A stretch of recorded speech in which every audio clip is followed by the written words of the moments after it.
Imagine a game that never, ever ends. I don't just mean one with a ton of levels, but a world that actually grows and changes right alongside you, forever. Well, that's the wild promise of generative AI, and it's what we're diving into today, the idea of the forever game. You know how it is in pretty much every game you've ever played. They all have boundaries, right? You run to the edge of the map and hit an invisible wall. An NPC repeats their last line of dialogue over and over, and eventually the story wraps up and the credits roll. Every single adventure has been this beautifully crafted but ultimately finite experience. But what if those boundaries just vanished? What if the world could just keep on expanding, the story kept unfolding, and the game simply never had to stop? And that, right there, is the core promise of generative AI in gaming. We're talking about the potential end of game over as we know it and the beginning of something totally different. Okay, so to really get why this is such a huge deal, we gotta look back at how we've been building these massive game worlds up until now. We need to understand the old way, the foundational tech that made these sprawling universes possible in the first place. That technique is called procedural generation, and if you've ever dug for diamonds in Minecraft or warped between galaxies in No Man's Sky, you've experienced it firsthand.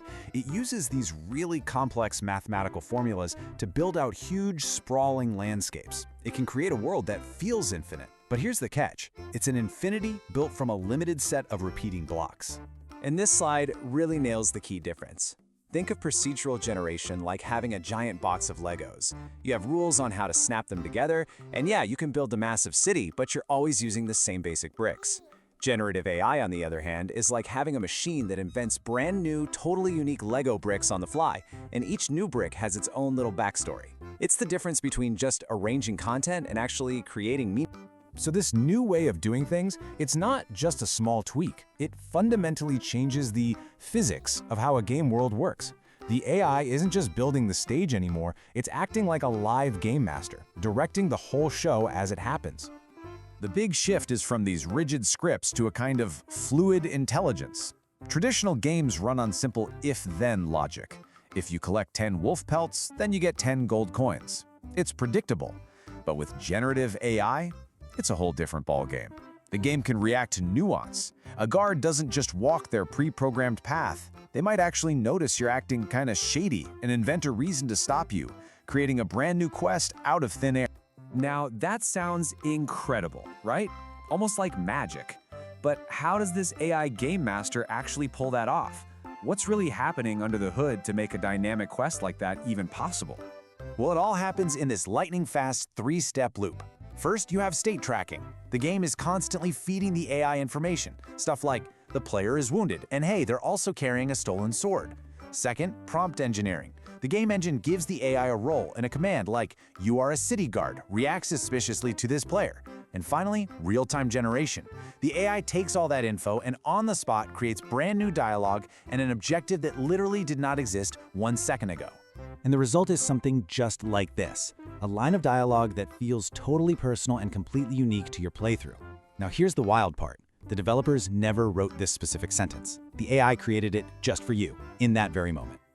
And this is a huge but. All this incredible power introduces a massive new design problem. If a world is infinite, is it automatically fun? Or could it just become an endless list of boring, AI-generated chores? This really gets to the heart of the dilemma for game designers today. It's one thing to be able to simulate a never-ending reality, but it's a completely different challenge to make sure that reality is actually, fun to be in. I mean, think about it. If the AI can just generate an infinite number of quests to, say, collect 10 mushrooms, does that really make the game better? There's a very real risk of turning these grand adventures into what the source material calls infinite chores. Right now, developers are grappling with two main hurdles. First is the boredom factor. A human writer can craft dialogue that's sharp, memorable, and to the point. An unguided AI? It can ramble on and on, totally killing the pacing. But the second, and maybe even more damaging, is the hallucination bug. This is when the AI just makes stuff up. It might send you on a quest to a city that doesn't exist, or completely forget its own character's name. It just shatters the illusion of the world. So where does that leave us? Well, the future probably isn't a world built entirely by AI. Instead, it's likely to be a hybrid world, a really clever balance between human creativity and the power of the machine. So in this hybrid system, human developers get to focus on what they do best. They build the epic main storyline. They write the deep lore. They design the beautiful world. Then they let the AI loose inside that framework. The AI's job is to fill in all the gaps with dynamic side quests, unique character banter, and believable consequences for everything you do.